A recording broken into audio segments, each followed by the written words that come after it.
3 এবং 4 এবং 5 এই তিনটি আরেকটি হাদিসে আসেছে। 3 নম্বর হলো আত্মীয়তার সম্পর্ক ছিন্ন করা, 4 নম্বর হলো কথায় কথায় মিথ্যা কথা বলা, এবং 5 নম্বর হলো আমানতের খেয়ানত করা। কেউ টাকা রেখেছে, আপনি মেরে দিলেন, কারোর কাছ থেকে বাকি নিয়েছেন, আর ওই লোকের চেহারাও মারালেন না, সামনেও গেলেন না। কারোর কাছ থেকে হাওলাত নিয়েছেন, এরপর তার মোবাইল নম্বরই ব্লক করে ফেললেন। কেউ আপনাকে কোনো কথা বলছে কারোর কাছে না বলতে আপনি সবার কাছে বলে বেড়ালেন।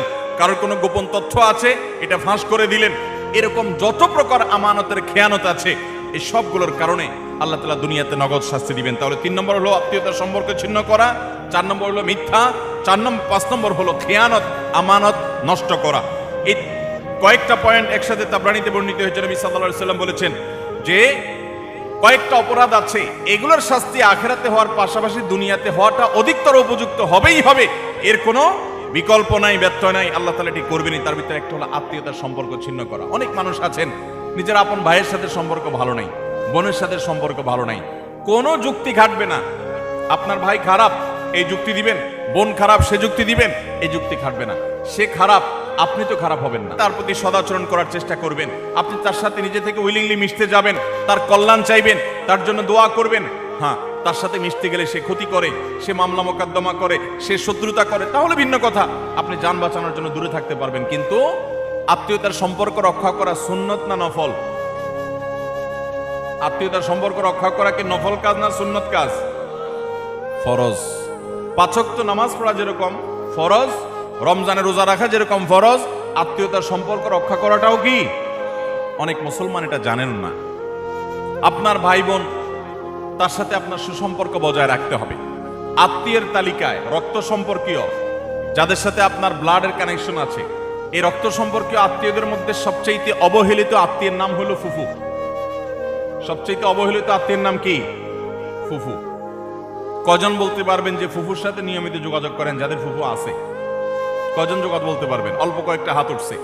বেশিরভাগ মানুষ ফুফুদের সাথে কোনো সুসম্পর্ক নাই। হ্যাঁ, কোনো কোনো ক্ষেত্রে ফুফুরাও অমানুষের মতো ভাতিজার প্রতি, ভাতিজিদের প্রতি আচরণ করে, আছে কিছু বিচ্ছিন্ন ঘটনা, কিন্তু তারপরও ভাতিজা হিসাবে আপনার চেষ্টা থাকবে যে আমার বাবার বোন, আমাদের শরীরের রক্ত একই রক্ত, অতএব তার প্রতি আমার অধিকার, তার প্রতি আমার কর্তব্য আছে, তার প্রতি আমার দায়িত্ব আছে। সে দায়িত্ববোধ থেকে অন্তত সুসম্পর্ক বজায় রাখা, খোঁজ খবর নেওয়া। আজকাল মোবাইলের যুগে খোঁজ খবর নেওয়া খুব সহজ, কিন্তু মুশকিল হলো সোশ্যাল মিডিয়া নামে যে সমস্ত নেটওয়ার্ক, যে সমস্ত অ্যাপ, যে সমস্ত সুযোগ সুবিধা আমাদের কাছে আসছে আজ, এগুলো আমাদের সবচেয়ে বেশি আনসোশ্যাল করে দিয়েছে।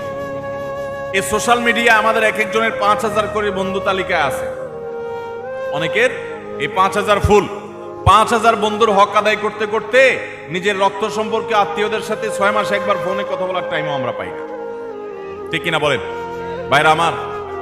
আপনার এই ফেক বন্ধু, কাগজে বন্ধু, ফেসবুকীয় বন্ধু, কোরআন এবং হাদিসের আলোকে এদের কোনো হক আপনার কাছে সে অর্থে?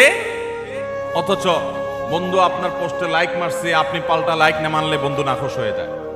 এই জন্য ঘুরে ঘুরে তার ওয়ালে গিয়া লাইক মারা লাগে।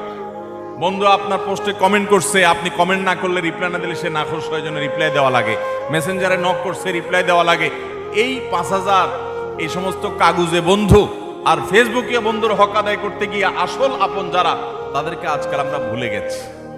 আল্লাহ তাআলা আমাদেরকে আত্মীয় স্বজনের হক আদায় করার তৌফিক দান করুন। আপনি আপনার রক্ত সম্পর্ক আত্মীয়দের সাথে খোঁজ খবর রাখতে হবে। আপনার খালা আপনার রক্ত সম্পর্কীয় আত্মীয়, আপনার মামা আপনার রক্ত সম্পর্কীয় আত্মীয়, আপনার চাচা আপনার রক্ত সম্পর্কীয় আত্মীয়। আমাদের সমাজে দেখবেন যে চাচা এবং ফুফু, তাদের সাথে একসাথে থাকার কারণে, জমিজমার ব্যাপার স্যাপার থাকার কারণে অনেক সময় বুঝের অমিল হয়, গন্ডগোল হয়, মামলা মোকদ্দমা পর্যন্ত জড়ায়, মনোমালিন্য হয়।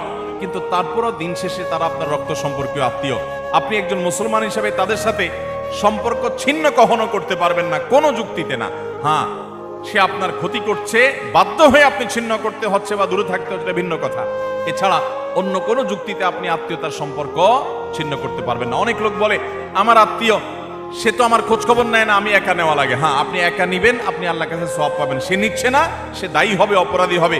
সে নিচ্ছে না, এই যুক্তিতে আপনি তাকে ছিন্ন করার অধিকার।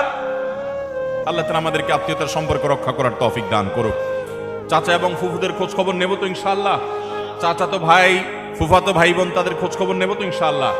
এগুলো তো অনেক পরের কথা। অনেক কপাল পড়া আছে নিজের আপন ভাই বোনের সাথেও যোগাযোগ।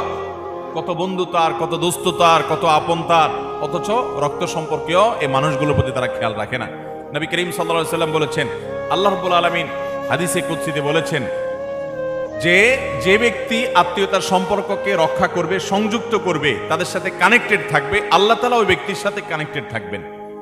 আর যে ব্যক্তি আত্মীয়তার সম্পর্কের সাথে সম্পর্ক ছিন্ন করে ফেলবে, আত্মীয়ের সাথে সম্পর্ক ছিন্ন করবে, রাখবে না, আল্লাহ তাআলা বলেছেন কাতাআহুল্লাহ, আল্লাহ তাআলা তার সাথে সম্পর্ক ছিন্ন করে ফেলবে। এবং লা ইয়াদখুলুল জান্নাতা কাতি, আত্মীয়তার সম্পর্ক ছিন্নকারী জান্নাতে প্রবেশ করবে।